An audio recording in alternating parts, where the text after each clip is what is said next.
Good morning. Welcome to Viking Preparedness. I'm Pastor Joe Fox. Before we get started today, just a little thing that hit me as I was walking over here.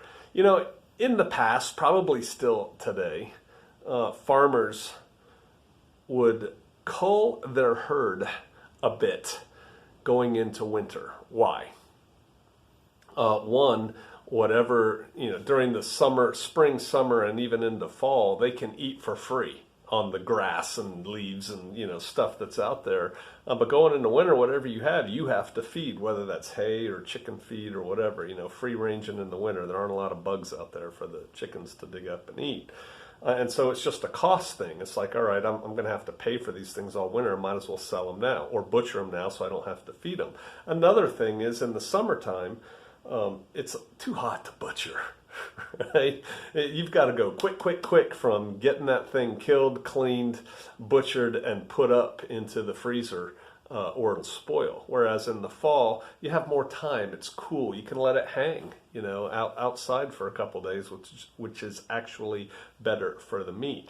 And so, yeah, we used to do that here. We used to cull down our goat herds and our chicken flock going into winter so we didn't have to feed them so much. But this year, we're doing it differently.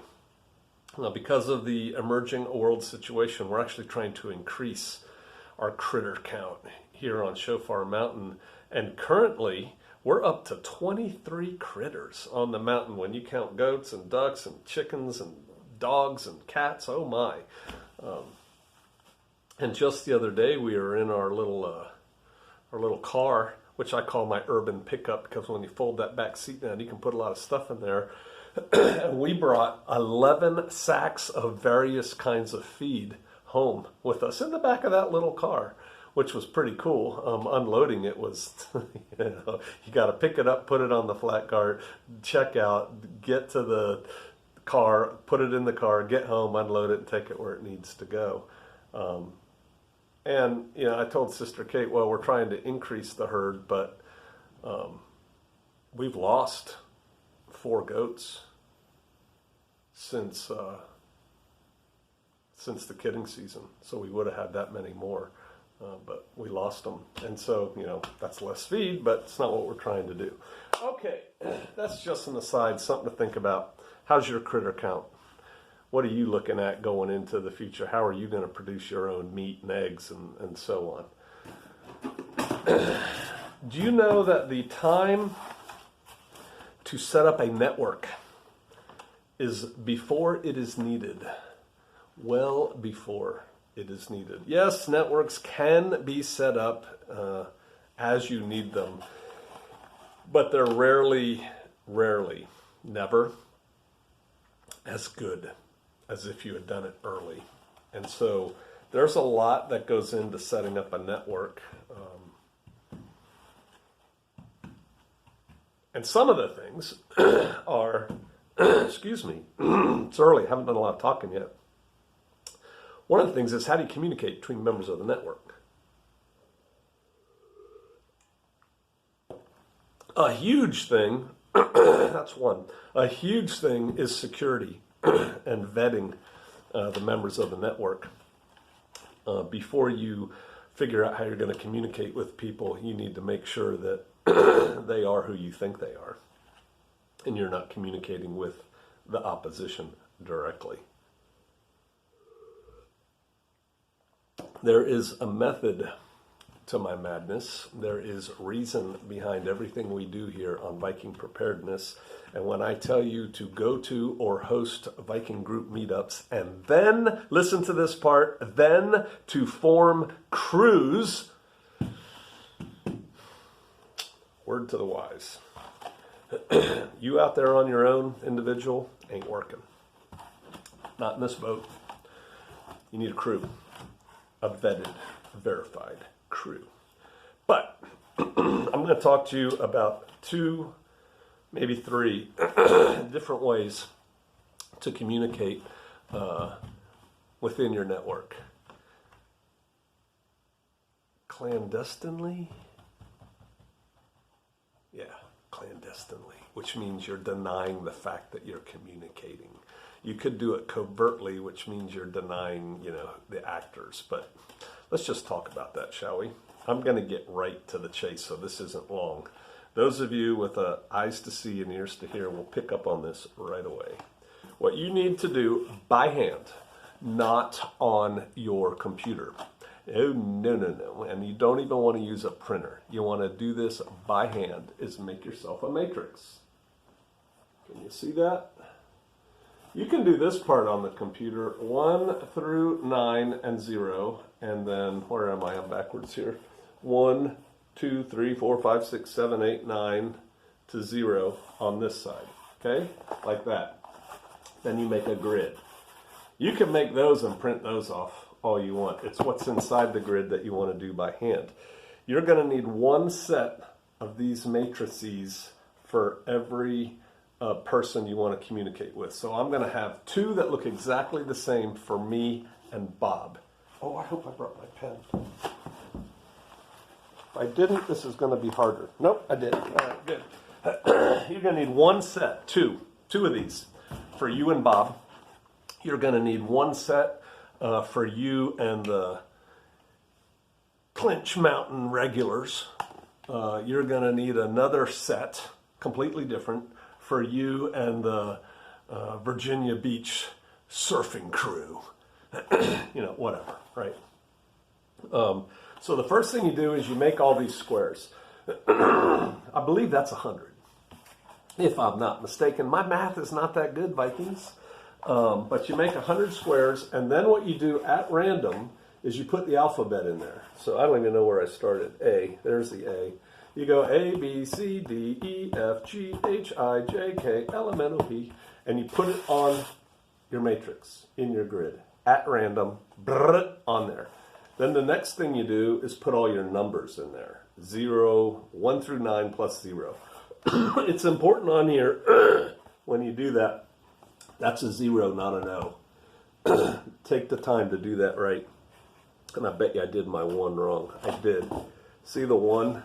You can't tell if that's a 1 or an I, so what you want to do is actually make your 1.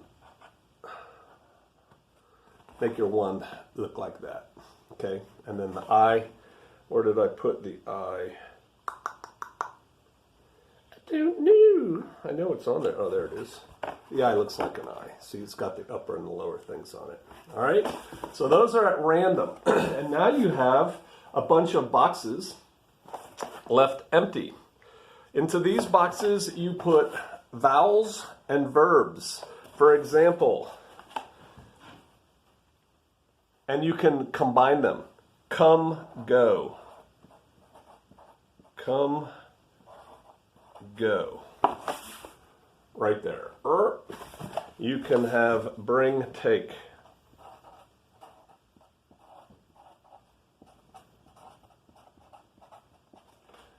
Bring, take.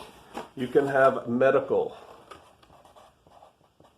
I just wrote med somewhere on there. You can,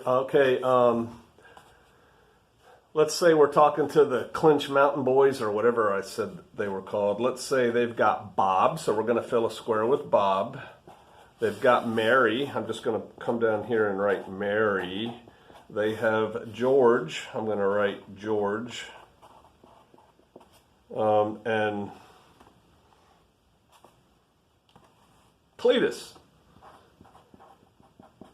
Cletus. All right, so you put them in there. And now we're going to put radio. And we're going to have one for ammo. And we're going to have one for guns. And we're going to have one for food. And we're going to have one, do you get kind of where we're going here? You could have a route. You could have anything. You fill this in with everything you want. So now, you've got one of these and I've got one of these. So what you try and do in all these squares is put all the words you're going to need. Oh, meeting. That's one. Meet up. All the words you're going to want to use. Meet up. And it helps when you make one of these to come up with the words you want to put in there first. Just have a list, and then you can just go down the list and that way you can play with your list and make sure you have everything you want, and then just put them in here at random, right? Okay, so now we have this. So now when I want to talk to you, if I want to say, bring Bob, bring ammo, need ammo, bring ammo. So we go find the bring take. Where was that? Bring take. Can you see that right there? That's bring take. And so we always read across and then down. So that is in the 7 column. Can you see that? 7. That's where the bring. I can't do it in the thing. Oh no, it's not. It's in the 8 column. Bring take is in the 8 column. So that's 8, 7. 8, 7 is bring take. So then we could just write, if we're doing our message, 8, 7. And what do we want them to bring? We want them to bring ammo, I said. Ammo's right there. Ammo is in 7, 6. 8, 7, 7, 6. You'd have locations here. You could have sight as one of your words. Let's just put sight here. I put it in the 4, 7 space. Bring ammo, sight is 4, 7. Sight alpha. And alpha, in this case, is 7, 7. There you go. So these numbers say bring ammo, sight 7. Pretty cool, right? Now you can make it better if you don't put these numbers in groups of 2. And so you could break these numbers. Oh, let's just say randomly we're going to do it in groups of 5. So we're going to write this as 8, 7, 7, 6, 4. 7, 7, 7. And I have 2 nulls, right? Because I have 5 here and I only have 3 there. So you just put in there, you can do 0, 0 if you want, even though that would be something. Or you could use what the x is. X is 2, 6. Just put 2, 6 in there. Whatever. Now it's 2 groups of 5. Now someone isn't totally convinced that you're using a chart like this, right? Now I am here to tell you that if you start transmitting strings of 5 numbers, or you send an email with 5 numbers and 5 numbers and 5 numbers and 5 numbers and 5 numbers, you're going to get attention from somebody. Okay, they won't know what you said. This is unbreakable the first time you use it. If the more you use this, the more breakable it becomes. Trust me when I tell you that. But the first time you use this, assuming no one other than your intended recipient has the same chart you do, the first time you use it, it's unbreakable. No one knows what it means. The more you use it, they can start cracking it. So you could make several. We're going to use this one the first time, and then this one the second time. Dun, dun, dun, dun. But the best thing is for people not to know that you're using code at all. That's how you communicate clandestinely, or a cipher, or whatever you want to call it. And so you could do something like send an email where you say, I have 23 critters, and I bought 11 sacks of grain, and we lost 4 of our critters. Oh. Are switches going off? I hope so. So I'm going to show you all at once, so you can read ahead if you want. In this case, critters, I said I had 23 critters. I said I got 11 sacks of feed, 11 feed sacks, and I said I lost 5. I was going to say chickens. I think I said goats, but it doesn't matter. It was a number. I lost 4, right? Well, what no one else knew at the beginning of this video was that critters stood for the date. Can you see that? Feed sacks stood for the number of people, and the next number, I should have said goats, stood for the number of vehicles we were bringing. I wrote this ahead of time. So let's say goats stood for the number of vehicles we were bringing. So, well, Am I coming on the 23rd with 11 people and minus 4 vehicles? No, that makes it too easy. For this little code, we're going to use 357 as our little, there's a name for it, but we're going to convert our numbers using 357. We're going to add minus add. And so I had 23 critters, which is supposed to be the date, but you have to add the 3 from 357. So we get the 26. So now we know it's the 26, which is, Thanksgiving. And then the next number was 11, but we subtract 5. And so 5 from 11 is 6. I'm bringing 6 people, Thanksgiving, 6 people, and 7 plus minus 4. A little bit of higher math here, but we subtract the 7. I may have screwed that up. Down 4 chickens. No, yeah, because you add 7. So 7 minus 4 plus 7 is 3. All right, so 3 vehicles. And so on the 26th, Thanksgiving, we're coming with 6 people in 3 vehicles. That's what that message was. You could do this even more subtly by how many flags you have behind you, or using different coding, what songs you play, or what words you use when you do videos, and that could translate to all kinds of people. You can put these messages in a direct email to people, or you can put them on a mutually agreed upon forum or site or Craigslist ad or whatever with a certain ding. I'm looking for that. I'm on the flowers forum, and I talk about purple passion vines, and I lost them in a house fire. That's the key to that's the post I want to look at, and then I pay attention to the numbers. I convert them. Bada bing, bada boom. There's a lot of different ways to do this, gang. A lot. Some are less secure. Some are more secure than others. The more secure something is, the more of a pain in the neck it is to use. Pastor Joe, why would we ever have to send messages using something like this? Secret messages. If you can't see now, you probably don't need to know this. If you can see, you might want to start thinking about this.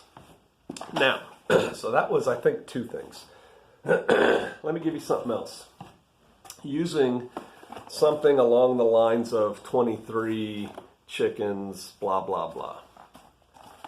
You may have an agreement with another crew that if things get tough, they can relocate to your AO. What does get tough mean? Use your imagination. And when they come, you could have set this up. I mean, there's so much stuff to try and put out. Let's say I come to southern Iowa. I just made that up. And I meet a crew. I come to one of the Viking meetups just out of the blue. I meet a crew. We go off. We have lunch after the group meetup. I assess this crew, and I'm like, these are good people. I talk to the regional coordinator. The regional coordinator says, that's a tight crew, man. And I talk to that crew, and I say, hey, gang, if times get tough, I've got a place for you to go if you can't stay here. And if you need to go to this place for any reason, I'm going to need to know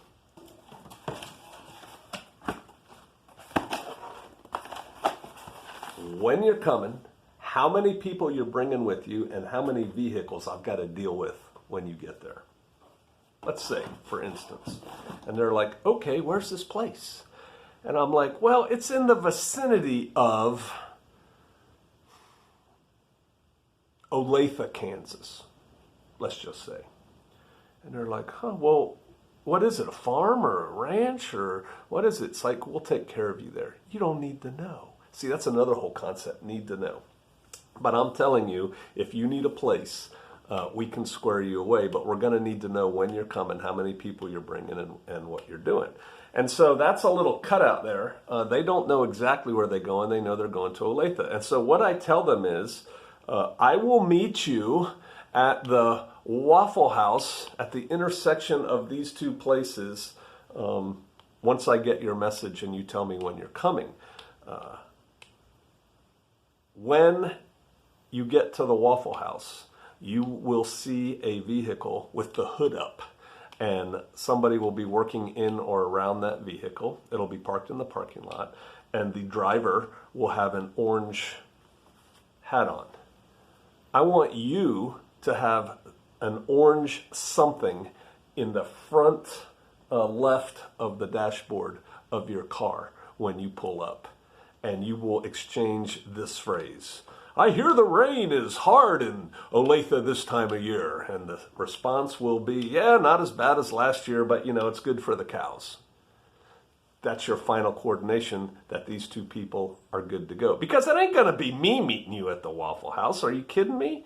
And the people who's meeting you don't know you. So these are recognition signals. These are talks. Now, how are we going to know that you're coming to the Waffle House on the the 26th with 6 people and 3 vehicles? How are we going to know that? Because I don't want anyone to know we're communicating. See, all of this conversation has been had in person, right? Not on the internet, not on a phone. I went out to a meeting. I met some people. I went out to lunch with some other people. We had a little meeting. We have this discussion in person, right? We're not putting it out electronically. So how are they going to tell me they're coming with X amount of people on this date, da-da-da-da-da? Well, I'm going to give them a number to call. And I'm going to tell them, you call this number when you need to do it, and you leave this message. Now, they could. What if they're bad guys? They're going to look up that number. Oh, that goes to Bobby's Flower Shop in Olathe. Bobby's Flower Shop.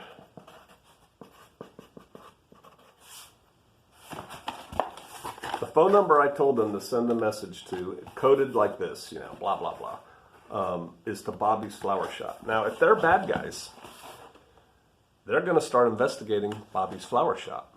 They may even pull Bobby in for questioning. You know what? Unfortunately, Bobby don't know squat. Unfortunately for Bobby, good for us. Bobby knows nothing. Well, then how is that message going to get passed to me or my people to meet them at the Waffle House? Well, you come up with agreed upon precursors when you're going to activate the net. It'll be after you set this whole thing up. So if they're going to check out Bobby, they're going to do it sooner rather than later. But right now, we don't need to activate the net. I know they don't have to leave right now and come. There's nothing going on right now. The world is still pretty mellow, even though people are upset. Nobody needs to go anywhere. But once they do go somewhere, I know a guy, or I know Bobby personally, whatever, however many cutouts you want to do that. We're friends with Bobby. We're not prepper friends with Bobby. He's in the inner circle with Bobby, but we hang out. We bowl together on Tuesdays. He's on the other team, and I always share a beer with him. That's it. When the time comes, I'm going to pull Bobby aside, or whoever is going to pull Bobby aside and say, hey, look, man, you may get a strange phone call, and they're going to want to leave a message. And that message is going to be about critters and sacks of feed and stuff like that. And I need you, please, to write that message down exactly like they say. Say thank you very much and hang up. And then I need you to contact me and give me that message. And I don't want you to pass that message over the phone or over the internet. I want you to tell me that my flower order is ready for pickup and I will come pick it up. Can we do that? Now see, you've selected Bobby because you know he'll go for that. You know when you tell Bobby that you may get a strange phone call with this information, he's not immediately going to go run and tell everybody, right? So you got to pick your Bobbies correctly. Now you energize it, the world starts falling apart. You're thinking, hey, this group I met may at some time want to come out here now. You go tell Bobby, hey, here's the deal, Bobby. And then, 2 weeks later, you get a phone call from Bobby. Hey, it's Bobby's Flower Shop. Your order's ready for pickup. Thanks. You go pick it up, you read the message. You know the guys are coming in 3 days, and they're coming in with this many vehicles and this many people. Bada bing, bada boom. You should be able to take that information and run with it if you think you may need to do this. Ways to pass messages that